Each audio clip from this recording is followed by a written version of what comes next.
A G, quando falou sobre as palmas, parece a mãe que vai orientar a criançada para receber visita, né? Olha, vocês se comportem, olha. Bem jeitinho tem a Vanessa. Então é um prazer, é uma alegria estar aqui.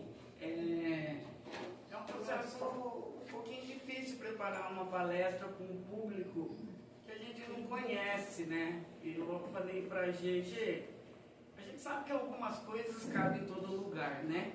Mas o que seria bom para a sua comunidade, para o seu grupo?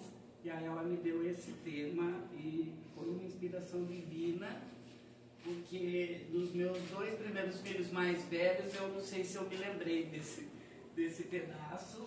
E agora para os meus 2 mais novos, eu tenho que me lembrar todo dia que eles são espíritos. Que não é a primeira vez que a gente se encontra. E cada vez mais a educação tem sido bem desafiadora para nós.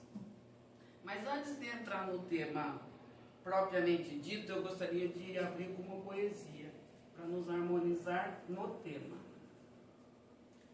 Sementes do amanhã, em solo fértil de amor e esperança, lançamos sementes com fé e confiança. São filhos, espíritos em evolução, pedindo cuidado, carinho e direção. Não são páginas em branco a escrever, trazem histórias, trazem o seu ser, mas cabe a nós, com paciência e luz, guiá-los na estrada que leva a Jesus. Na lida diária, entre erros e acertos, plantamos valores, firmamos conceitos. Com gestos simples, com nosso exemplo, erguemos no lar o mais nobre tempo. Se a terra é dura, não desanime não. Persistência é também oração, pois cada atitude, palavra e olhar é regadora a ensinar a amar. E um dia, ao ver o fruto crescer, saberemos que fizemos florescer. Não só um filho, mas um novo amanhã. Mais justo, mais doce, mais cristão. Deus perguntará com amor e verdade, o que fizeste da tua paternidade? Que possamos então, com paz no olhar, responder, ensinei meu filho a amar. A gente não poderia encerrar a palestra e ir embora. Entendeu? É assim que é para fazer. Então vamos lá, né? Quando a gente entende que os filhos são espíritos em evolução como nós, tem um lado nosso que precisa entender que quando estamos desencarnados e combinando o nosso plano reencarnatório, nós estamos em pé de igualdade com os nossos filhos. E todos nós somos filhos do mesmo pai. Então, tem um palestrante chamado Sérgio Felipe que ele fala: todos os filhos são adotados, uns antes da barriga e outros depois da barriga, porque nenhum filho é nosso. Não é um bem que a gente tem um hábito cultural muito errado de dizer meu filho, porque ele é meu filho. E muitas vezes, no nosso caminhar, nós nos preocupamos muito mais conosco do que com os nossos filhos.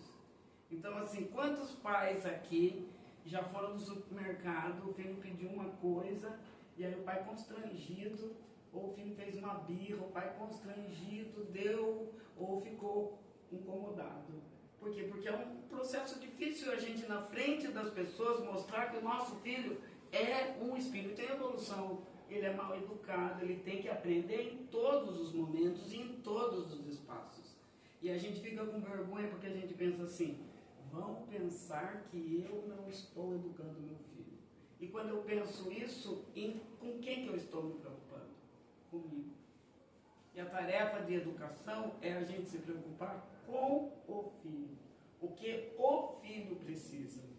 E não outro hábito que a gente tem também. Meu pai me tratou assim, porque a minha mãe me tratou assim. É passado. Nós éramos outra geração. Outros tempos. Agora a gente tem que fazer a avaliação do que este filho precisa. Independente, claro valores, meus pais me ensinaram os princípios, nunca caem de moda. A gente vai passar, sim, é ótimo, eu aprendi. Mas os pormenores da educação, a gente precisa olhar e ver o que essa criança precisa, o que esse espírito precisa. Então, nossos filhos não começam sua existência ao nascerem nesse mundo. São milenários, com histórias, conquistas, e eles vêm com o propósito de aprender e também de nos ensinar. Só que na distribuição dos papéis, no plano reencarnatório, muitas vezes nós sabemos disso, né? A gente às vezes até percebe alguns filhos que se comportam como se fossem os pais. E alguns pais que se comportam como se fossem os filhos. Pode ser uma memória espiritual. Isso pode ter acontecido nas nossas relações. Eu, de fato, ter sido pai, mãe, meu filho ter sido meu pai, pode ser. Mas, neste momento, isso não importa. Porque cada um tem que assumir o papel que tem que ser assumido. Se fosse para o meu filho ser meu pai, minha filha ser minha mãe, assim seria, e não o contrário. Então, os papéis hoje a gente percebe que eles estão muito bagunçados. Tem pais que agem como se fossem amigos, que não querem contrariar, tem pais que agem como se fossem filhos, não querem se indispor, e a educação não tem jeito, não tem jeito. Se a gente não se indispor com os nossos filhos, eles não vão evoluir, não vão evoluir. Se a gente disser sim, sim, sim, claro, você que decide, a gente dizendo não já não está fácil. Imagine se a gente for permissivo. Umas cacetadas ajuda de vez em quando. Depende, né? Quem que foi? O Marcos que falou? Ele estava ali. Aqui, ó. Começou, né? Eu já fiquei apagado. Pode ficar tranquilo. Não diria cacetada porque a gente vai entrar numa polêmica muito grande. Mas limites claros, e eu sou honesto em dizer, muitas vezes o meu filho sente a força da minha mão. E graças a Deus que ele é pequeno, e o pequeno e o menorzinho que é o mais difícil. Porque se fosse o de 9 anos, eu não sei o que faria, porque ele é mais forte que eu. Graças a Deus, ele é mais obediente, e só com a força da minha autoridade moral eu consigo. Agora, esse pequeno, veja, eu tenho 4 filhos. Um de 25, um de 22, um de 9 e esse um de 6. Todos os 3 foram aprendizados para eu ser mãe desse quarto, tenho certeza. Porque esse é o PhD. Acontece com ele coisas que eu nunca imaginei. Claro que são outros tempos, né? De 25 anos para 6, tem uma distância até geracional, né? Eu estava na vida me preparando para ser avó. Mas não é a gente que decide algumas coisas, né? E aí eu me tornei mãe, por isso que eu sou assim tão jovem. Eu rejuvenesci para poder dar conta de uma criança. Na época com 5, agora com 7 anos, né? Então sim, às vezes é preciso firmeza e eles precisam sim sentir a nossa força. Seja numa pegada de mão, seja numa contenção, seja num abraço. Tem que dizer para ele quem manda. Eu tenho filho que fartou umas cacetadas. Tem? E ele está presente no ambiente? Tá. Por que você não mandou pra mim? Meus irmãos tá aí também. Você sabe, né? Essa carapuça não tinha servido. Você tinha que ter ficado quieto. Mas Dizer, não ninguém sei. sabia de nada, você se confessou. Você não olhou pra mim, filho? Eu olhar até pra mim, mano. Você que não vestiu a camisa ainda bem. Todo filho sabe que ele dá trabalho para os pais. No fundo, um dia ele tem que admitir. Sim. Né? Eu dei muito trabalho para minha mãe. Porque eu sempre fui um espírito muito livre. E a minha mãe era evangélica, ferrenha, tímida. Então, assim, foi muito complicado, assim. Eu sempre dei trabalho para ela. E ela dizia assim, você terá seus filhos. E aí tive o primeiro, um anjo de criatura. Eu disse, mãe, beleza, não deu certo. Tive a segunda a gente conhece, é um presente, ela chama Odara. Tudo que é bom e belo é aquela menina. estou feliz. Veio o Frederico, um doce de criatura, um doce, mas assim, carinhoso, amoroso. Tô suave na nave. Aí veio o Valentim. Aí a profecia da minha mãe começou a se cumprir. Aí agora eu estou entendendo o que a minha mãe quis dizer. Porque esse Valentim é o tema da palestra da noite. Ele é aquele que nos desafia. Por quê? A principal reflexão, o principal entendimento que a gente tem que ter com relação a filhos é que não existe educação sem autoeducação. Ninguém educa ninguém, seja criança, seja jovem, seja adulto, se você não se educar. Por isso que dizem que o exemplo arrasta. E aí que o negócio fica complicado. Porque a gente mudar as nossas tendências como adultos, é o que a doutrina espírita fala de reforma íntima. Deus fala da reforma íntima. É duro. Não é fácil, mas é possível e necessário. Na verdade, não tem outro caminho, né? Então, vamos lá. E aí, no Evangelho segundo o Espiritismo, fala assim. Eu não quero que ninguém fique nervoso com isso. Acalme-se, nós vamos chegar num bom lugar daqui a pouco. A cada pai e a cada mãe, Deus perguntará: que fizeste da criança confiada à vossa guarda? É aí que o negócio vai complicar para o nosso lado. Né? E não adianta. A gente costuma colocar a culpa no outro, a responsabilidade do outro. Né? Claro, nós já falamos aqui que o espírito vem sim com algumas tendências. Mas não existe erro. Se esse espírito veio com você, se esse espírito veio comigo, então o que acontece? Se vire e ache o caminho e resolva. E assim, ao longo do tempo, de uns anos pra cá, né? Porque eu fiz 50 anos, eu sei que não parece, tá tudo bem. No meu filho.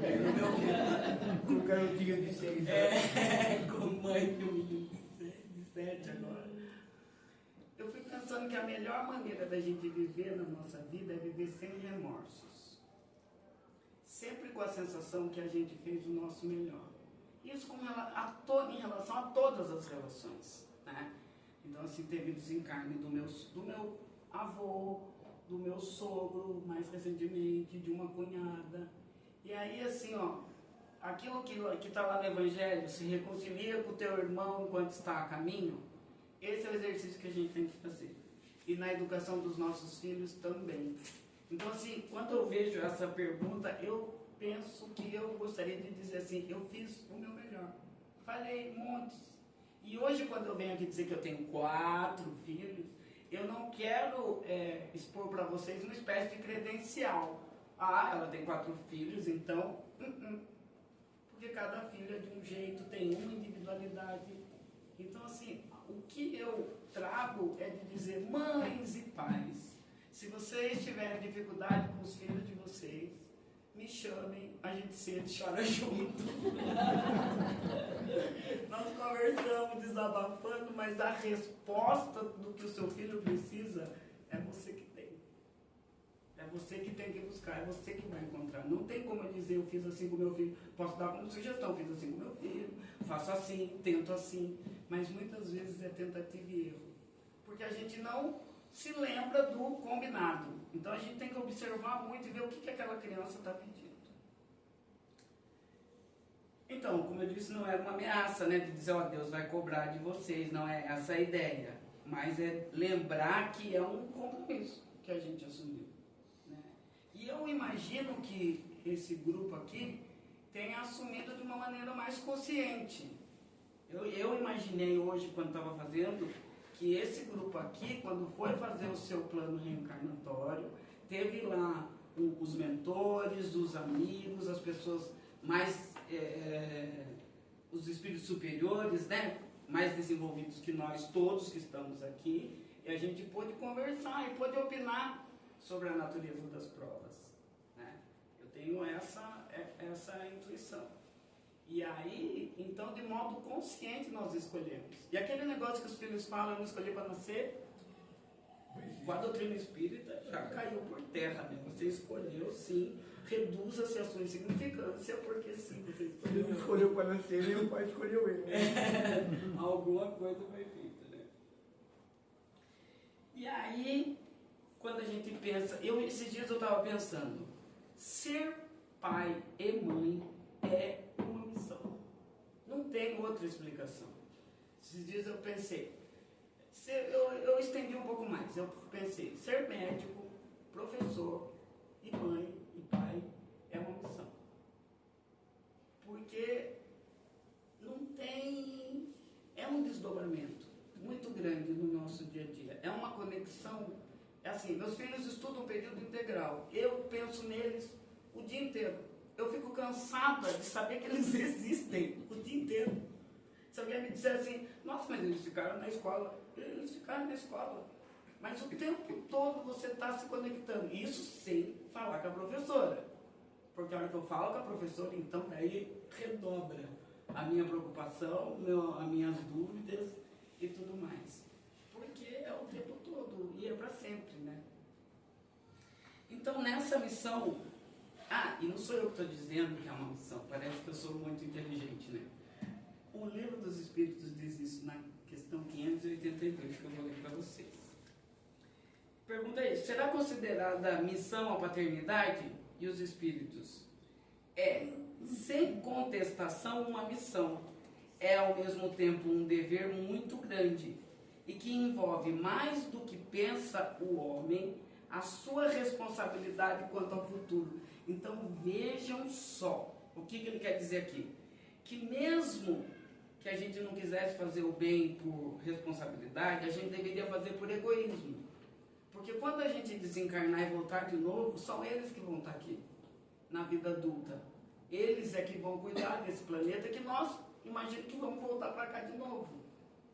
Então, assim, se a gente quer preparar o futuro, sabendo da reencarnação, a gente deveria cuidar muito, educar muito bem esses bonitinhos, para no futuro a gente ter guarida aqui também, né?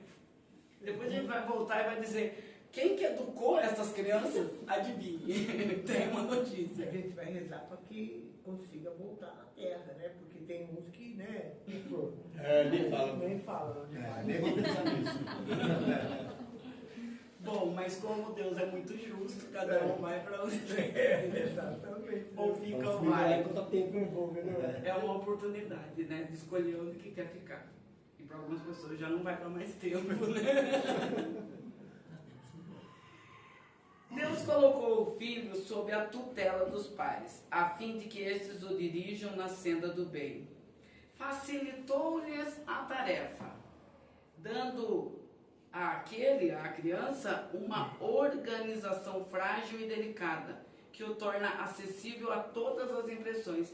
E aí tem uma outra pergunta, se não me engano, na 383, que pergunta para o Kardec, por que o espírito precisa ir para a infância? Ele fala justamente isso, para facilitar o trabalho de vocês, que ele tem a facilidade de aprender neste momento. Então você pega um serzinho que tem história, sim, mas que você pode contribuir para moldar o caráter dele e fazer uma nova história. Então a reencarnação é isso, né? A bênção do recomeço. É a bênção de poder ter a oportunidade de fazer de novo e fazer melhor. É refazer a quinta série, né?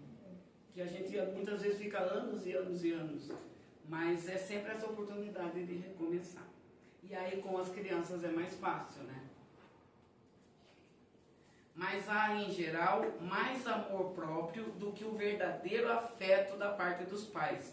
É isso o que faz que muitas vezes falhem na missão que o filho seja para eles motivo de sofrimento no presente ou no futuro, que é o que eu acabei de dizer. Às vezes a gente fica tão preocupado de que o que vão pensar, será que estão achando que o meu filho é isso, que o meu filho é aquilo, né? Então vejam um exemplo. Esses dias recentes alguém comentou comigo, estava fazendo uma consulta e a pessoa perguntou o seguinte: a minha filha está sofrendo bullying na escola. E já faz um tempo que eu estou... Tá, beleza. E aí eu conversei com a diretora, beleza. Aí ela falou no grupo de pais: gente, converse com seus filhos, não citou nomes, converse com seus filhos, a minha filha está passando por isso, vamos nos unir e tal. Beleza. Aí uma das mães entrou em contato e disse: não me diga que é a minha filha. Fez igual o nosso coleguinha aqui.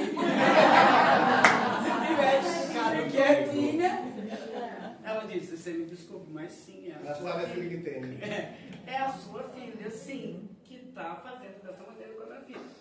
Veja, mas não é isso o pior.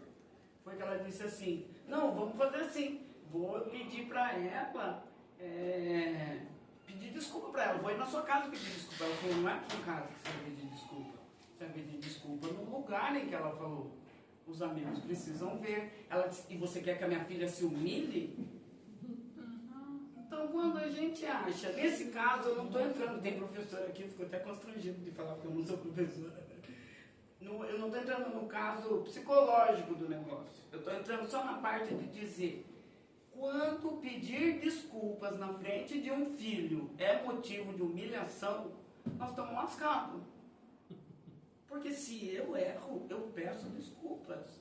É assim, eu nunca erro. Pedir desculpa não é fraqueza. Então, aí assim, a outra podia sofrer uma pressão na escola, mas a minha filha, veja, a minha filha, quando o nosso olhar deveria ser nossas crianças, nossos filhos. É isso que a gente tem que trabalhar. Né? Até porque esse negócio de família, olha, isso não estava combinado. Tá vindo, né? Esse negócio de família é um pequeno aprendizado que a espiritualidade nos dá para que a gente aprenda a amar em um núcleo pequeno. Mas é, na verdade, uma bobagem. Porque não acabei de dizer que não é minha família, é uma família universal. Nós estamos para aprender a amar os nossos filhos, mas na verdade nós temos que amar aquele homem que está lá passando na rua agora. E a gente não conhece.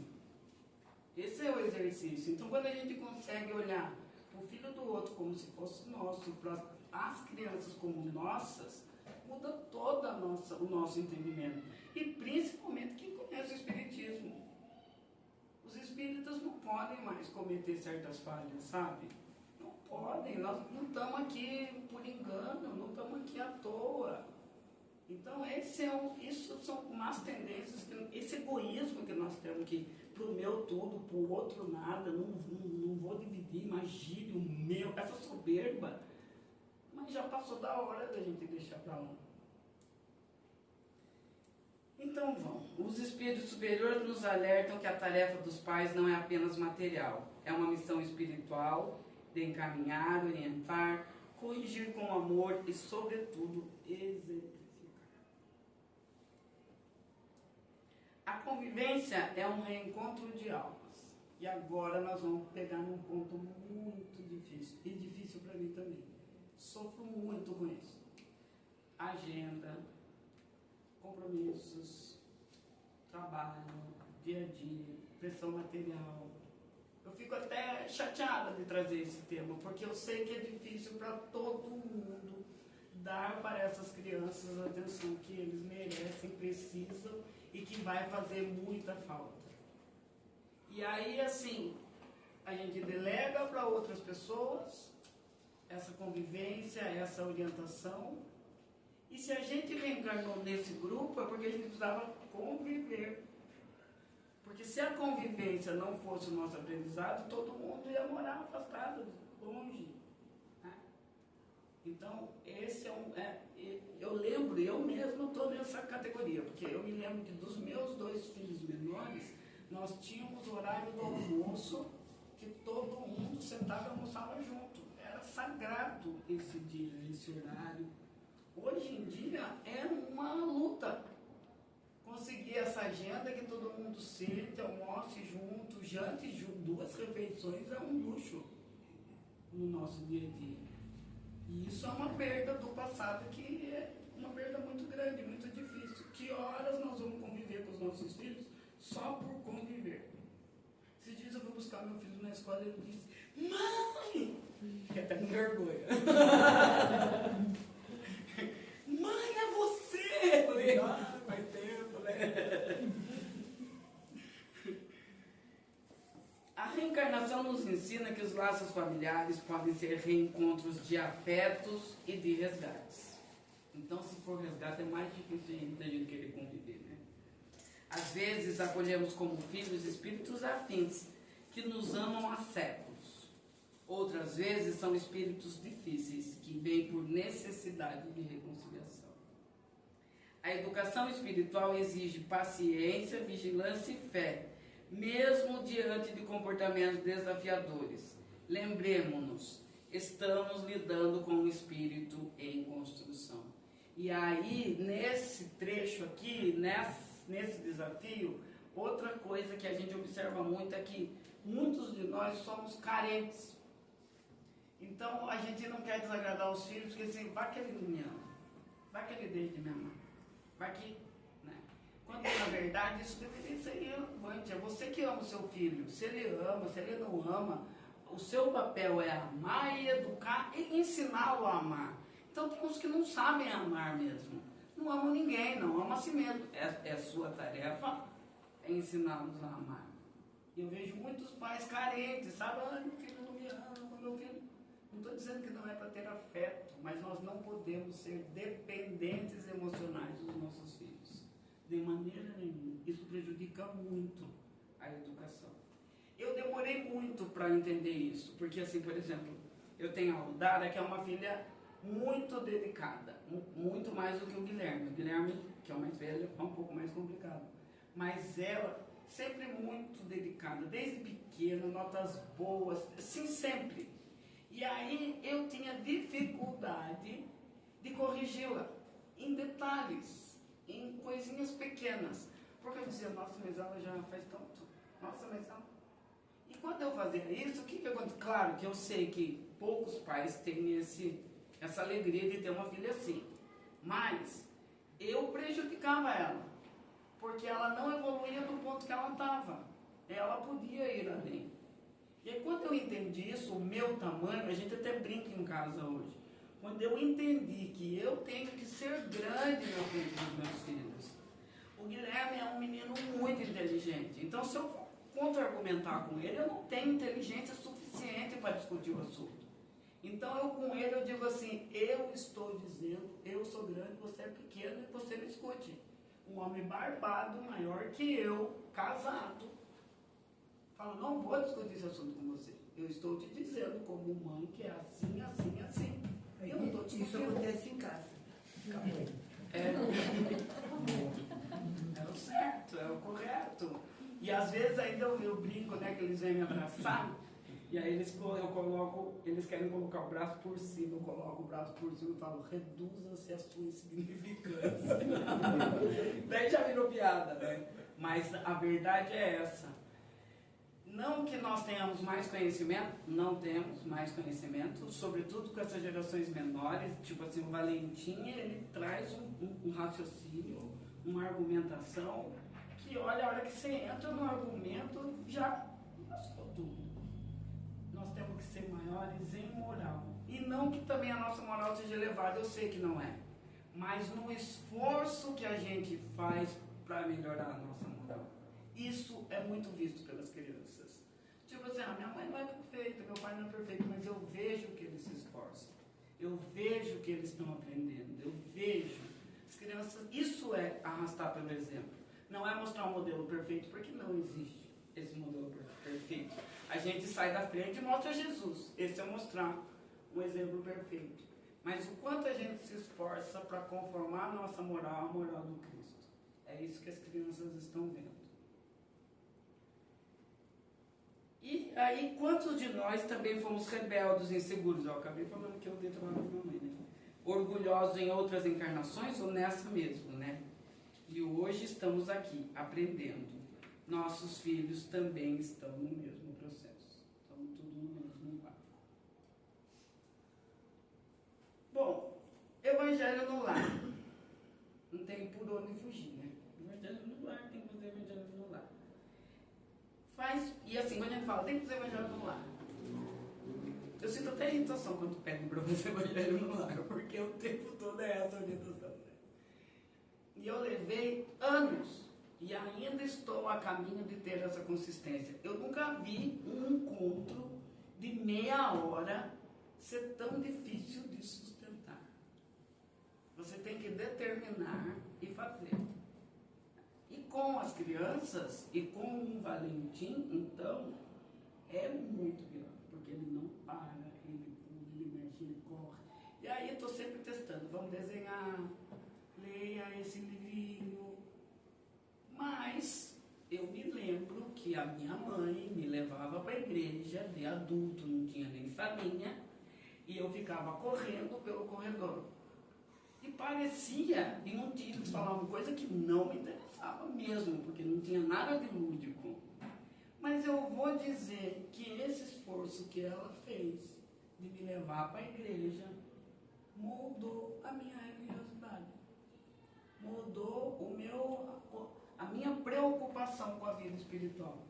É de lá que vem, aí vem depois a curiosidade, isso não faz sentido, vou buscar outras coisas. Então, toda vez que eu estou no Evangelho, que eu vejo que o Valentim não está nem um pouco interessado, e agora a Odara faz pegadinha, sabe? Ela espera terminar e diz, agora eu quero ver quem entendeu o quê. Ele fica apavorado, porque ele não entendeu nada. Achei uma boa didática, né? Daí já relê de novo o trecho para que eles participem, e daí vai ficando mais divertido, né?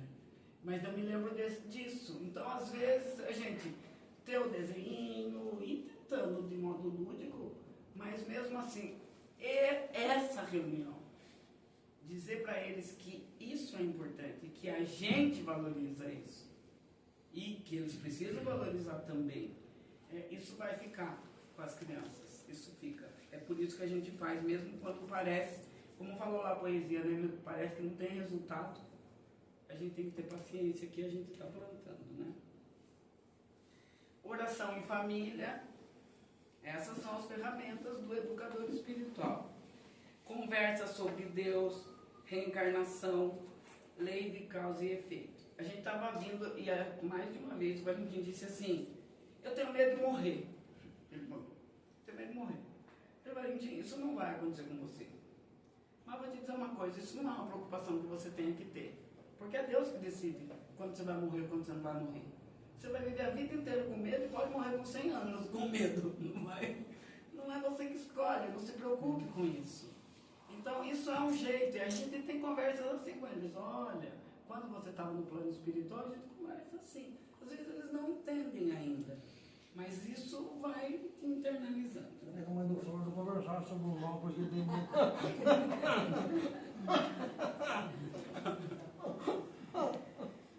Conversa sobre Deus, reencarnação, lei de causa e efeito, leitura dos livros infantis, ensinamento pelo exemplo, honestidade, paciência, humildade. Isso também é outra coisa que eu ia falar. A minha família era evangélica, era muito discreta, mas eles eram muito consistentes como evangélicos, muito consistentes, muito comprometidos mesmo, né? Muito honestos. Então, assim, esses valores é o que sustenta a gente em qualquer religião e até quem não tem religião. Então, a gente precisa se esforçar nesse caminho do bem para poder dar esse exemplo consistente para os nossos filhos. E eu sei que não é fácil ter consistência. Em qualquer coisa que a gente se proponha, a gente começar e permanecer em uma prática boa do bem, é uma coisa que exige esse compromisso nosso. Achei que eu diga, né, com esse centro há tantos anos. Agora não tem mais jeito, né, Agora já pegou no tranco. Reforço dos valores do bem e da caridade no cotidiano. Lembremos-nos de que o espírito da criança está sensível às impressões do ambiente. Criemos um lar onde ela sinta segurança, afeto e orientação.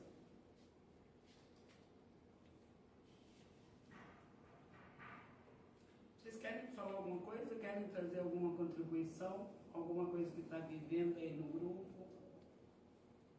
Só um pouquinho, vou dar 1 minuto. Não fala? Tá bom. Falou alguma coisa, Carol? Não? Eu não tenho filhos, só que eu falo com um monte de gente grande, né? Mas aí é tudo a mesma coisa. É a tarefa de educar. E assim, quando nada fica igual quando a gente se transforma. Então, quando a gente se transforma, o ambiente se transforma. Porque não existe ninguém sadio em uma relação doente. Então, se você se cura, você cura as relações, você cura o ambiente. E a educação é isso, é a autoeducação o tempo todo, né? E a gente transforma, sim, adultos, transforma. Se a gente não acreditar que é possível se transformar em qualquer idade, não ia ter psicóloga, né? Então, assim, a gente acredita em transformação. Tem que, né? Deus acredita, o que é principal, ele acredita. Senão ele já tirava a gente daqui quando fizer 7 anos. Ah, não deu nada, não se vingou, né? Não se criou até os 7 anos, ué, né? E aí a gente segue, né? E quantos, né? Eu até tenho um exemplo interessante da minha mãe. A minha mãe tem hoje 70 e alguma coisa. E ela se separou do meu pai quando eu tinha 6 anos de idade. Isso marcou ela profundamente, uma amargura profunda. Quando eu fiz 18, ela se casou de novo, encontrou uma boa pessoa.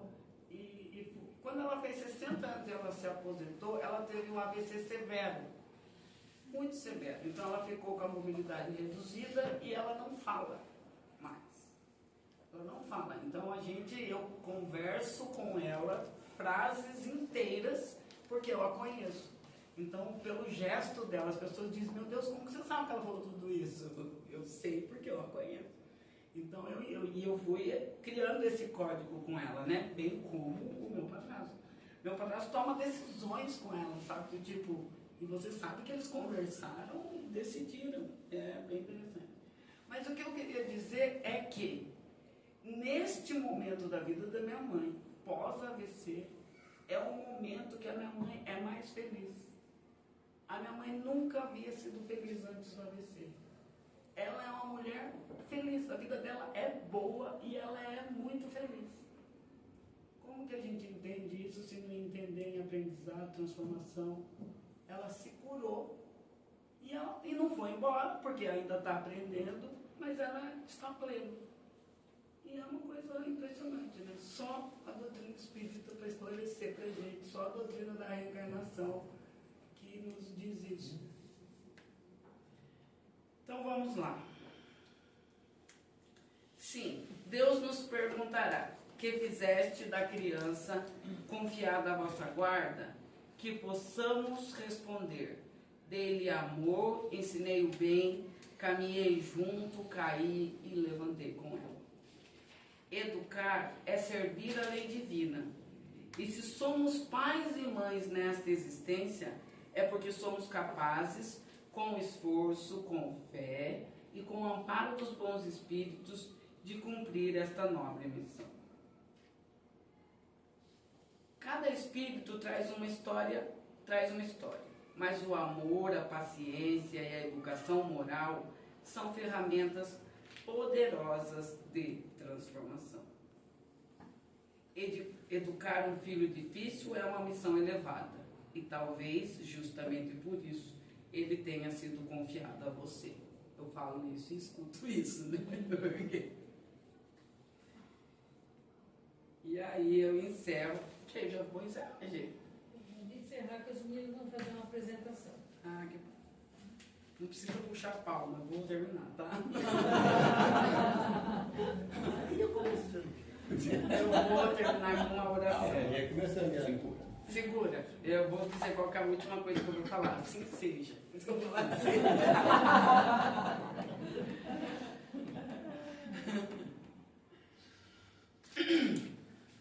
Senhor da vida, que me confiaste esta alma em crescimento, este espírito milenar que hoje chamo de filho, eu me coloco diante de ti com humildade e amor.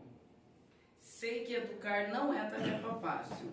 Sei que esta criança ou este jovem, a quem às vezes não compreendo, carrega consigo dores, histórias e lutas invisíveis. Dá-me, Senhor, paciência quando o cansaço me vencer, sabedoria quando a dúvida me confundir, brandura quando o impulso me chamar à dureza, e fé, mesmo quando os resultados ainda não aparecem. Ensina-me a enxergar além do comportamento, a escutar o coração por trás do grito, a acolher sem ceder, a corrigir sem ferir, a guiar sem controlar. Que eu seja firme sem ser cruel, doce sem ser permissivo, presente mesmo nos dias em que o tempo for escasso. Ampara meu filho, Senhor, envolve-o com tua luz, que os bons espíritos o inspirem e o protejam, e que o seu coração se abra pouco a pouco à verdade, ao bem e ao amor. E quando eu fraquejar, quando me sentir só, sem respostas, renove em mim a certeza de que não estou sozinho. Tu estás comigo. Esta missão é sagrada e tu me fortaleces a cada passo. Gratidão por me confiares tamanha responsabilidade. Ensina-me a cumprir com amor a minha parte e que um dia eu possa dizer a ti: Senhor, fiz o melhor que pude com a criança que confiaste aos meus cuidados.